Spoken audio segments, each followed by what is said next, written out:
Anuanum ne adofo ya chia obi bia ba jo hospital TV so.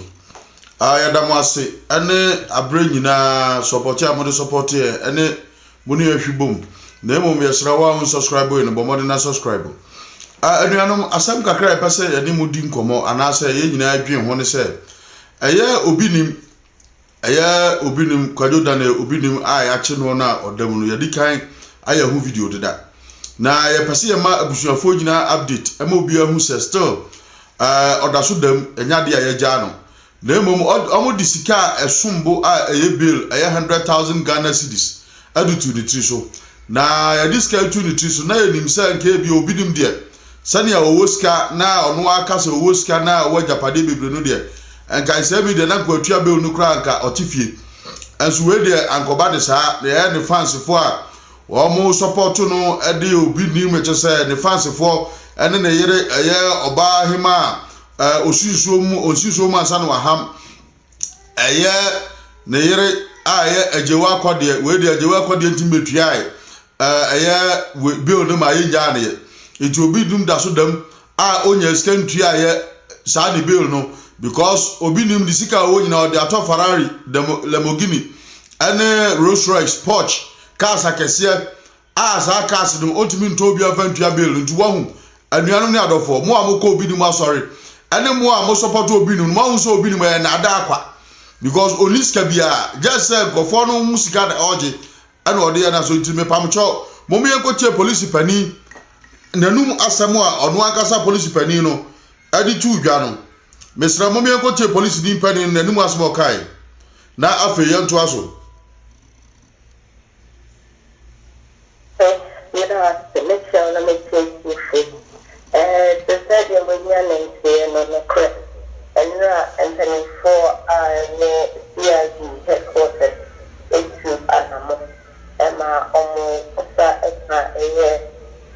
Bishop Daniel Ibini, you know, and our head pastor for International Gospel Church. Na kona the cocotte no, and na susena yashisheno, and maybe more, na yesa and canning. Yamayu Anamon, echo court, a quarter holding the Canadian was said, it is to me at the action of the DPR, it is me. It's your main side of the very medical cannon, and I a cannon, and the floor is now on land, and no, it's being common, to make a cancer interrogation. You know, yet a quite be a bishop,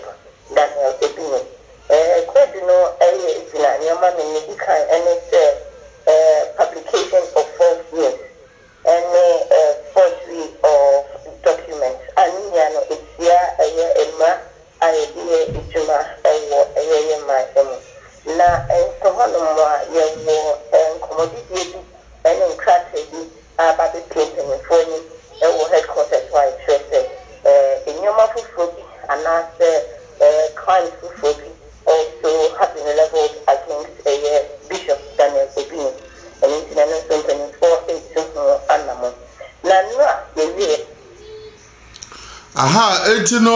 sani amoti oba no ma fe wie ye to aso na emom eye kana Japan eko interview bi ema eko bisa kana Japan say eye charges a odibo obi nim no sesi aso obi nim tua bill no na se opia bonten a ono kana Japan na chese na dwuma oye no eso amanfa so anase dwuma na nkwa wiye na candidate to anim edito baby oko interview no for no animu say ono de osan wo another case Second Japan, yes, Japan one another case as a job obi nim kram obi nim pia bonten a obesa ne sa kwadu na sia body biom etu asan ne sa kwadu na koma aye police epanimfo no ama odibia koma yoko se omu ja no kra no a o another case a obesa de hold no etu so obi nim ego 100,000 Ghana cedi no ko beli ne ho a osan wo a standing case aye almost eno so betua bail esumbo ebia ana ebro sa edi sa bill na sese okwa kotua no edi so san pia bonten kra no a obesa me yase akiri biem amobi ni mase akodam eti anuanom wo a wonte sa case we no me cheche mu akira wo se de abeti ase ne se obi nim sese wo na ohodo kra no ye beli no a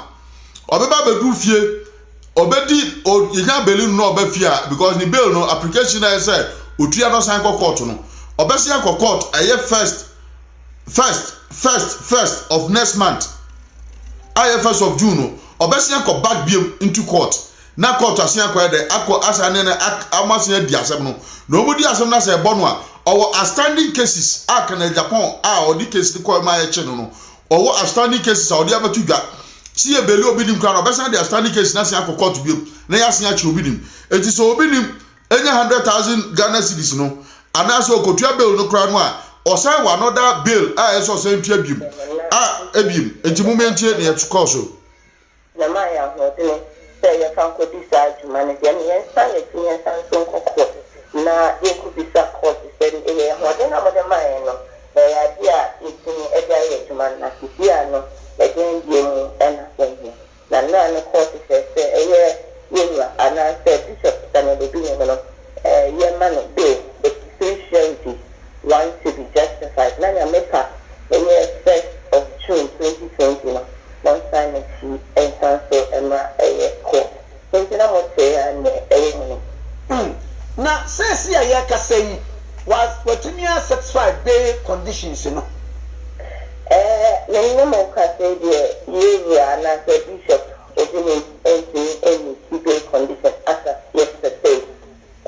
This morning information from the boss indicated that he still hasn't met the bail conditions. You know what say or that's so actually police before I saying and the economy that's the tax and the asset this morning as I'm talking to you Bishop has not been able to meet certain conditions and very responsible because the entire me bisa sano na say me uni video bi na wo challenge Ghana for say ye mani bufu a obeto pre 4 jet 4 ojana ne mato 4 bibi say 100,000 yi die senka enye bibi big deal bi asa na na bi enu na ade asantia dala nye down nye wa usikana anuanum na dofo woti asem a papa kai se obi nim se manubufu a obeto alupre makoma 4 sensem ni nyina ye nsem ka a sabe producer ebi mu eta kika esense social media platform no eso ayefo na eso aye daniti no obi atibi ba bonten be kan ne openti obi nim sofu mua no abegina TV so na odi ntro wahu odi ntro betimi atalo play 4 owodan a eye makomako 100 bedrooms e US owodan a 100 almost about 50 something bedrooms e UK wato efie e Spain a ni nyina no eye ensankeka hu eye ensem hu kika ana wo kika ana amanfo nso support no because yesi anka ma afie nti no o say odi ofie o de ba bia o che no ho ye pa na kesu to na ebufa ofie anka bo so se ho nye enti gumo ahwe o obi nim nsem a o kan ne niam a o claim nyina no wo so obi nim odi hwe o o ka che kana Japan so obetuma hwe kana Japan but ye che no just common 100,000 bail obi nim tumi ntuae afa so ye de nipa miensa na asi anamu ansa na ye de edan asi so eti sa japade na obi nim nyina na o claim so owo se onu de owo ska no mawu sa nuanum oniska bia etsesi ano se otua sesi ameno ka se oda bankukum oda prison sesi asem no ka se oda sausa oda mu a ye kan so ba betua de bill no a o metua eti no sesi a neska obi nim claim na edan a o claim so owo ska obetimi atwalu play 4 obi obetimi ama no proof e wo no ho amakara Japan atimi abo the charge no obema no 600 billion no sales card ni nyina anuanum ewai eti mo man ko tie ni asem no ekodu ye anase ba bi asem no ekosi ye na afa wo a wutie me no mesrawo bomodi tie mu asopam na fa ko judgment bi say amanfo tue skagu na ye the settlement time do show the family sa eko enti ni mwara de na men pe de nkomo so akomo de e ana pay asan me ko pame ho afọ asan sa for the briefing do anything the person happen the settlement time he hasn't been able to certain condition it means to the condition no battery yeah but so such a time now and he continues to be with the police. Mami, ayi baako a wo mun say can say publication of false news. And na dey news no. Then cell battery for mama coin that I am yending Mexico. Okay. That you may be kind. And she more you fit yeah. They can say cell battery. Then you can and the terminal say your mama coin say in someone kasa a woman young mobile then cell battery na it's down come on their kasa and food. Yo anuanum ya dofo uti asem a oba yi kan yi asem no tofa nyina ne se eye enjilobi nim deda oye bragia oye secret Japan tumi nya ne hwe ono o scatter kan Japan obetuma hwe no o kan Japan nya obiaro sensem o kan ye nyina na etimi chi obi nim na se obi nim ni 100,000 cedis for baila na mo amukọ na sorry mo amudi na chibo am support no mo a obi nim kasa mutimi koto ne papa na mo we mo amoto obi nim handkerchief ede bomb ho ban mo am posters atital the posters atital kam esem hu se mo sa dipa no mo esem fa mo adwen because sika waje ene ne ma waye organa ne show akase a waye cars akase a otwi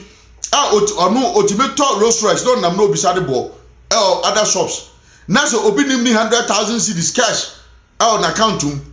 na se obi nim brage there na ye befa ye ho adwen nti we no ye de mbesia we ye brief news a ye de bra mu awo obi nim eye chi na odam a onya skantimi ntua bill na kasesam ane nsam akase a oka anu tu na obi nim ye ane ne odwa na num anyina akire no obi nim ni 100,000 Ghana cedis so odi betua bill apia bonten every jail enti na chese nuanom obi nim da so twiri aban kukum chesi a me no kasai a onya saska ni ntua bill ni e enti adim besi atiefo na mmom wa subscribe e momade na akọ subscribe na wo nso moyere wono nso ajewa akode one obi nim fans ane obi nim group no obi ani wa otumi aje obi nim because obi nim adwana nso o ska bebre esa oni hwe enti aduanu ya dim besi a aduanu ya dofo ya da mo ase samotie bye bye.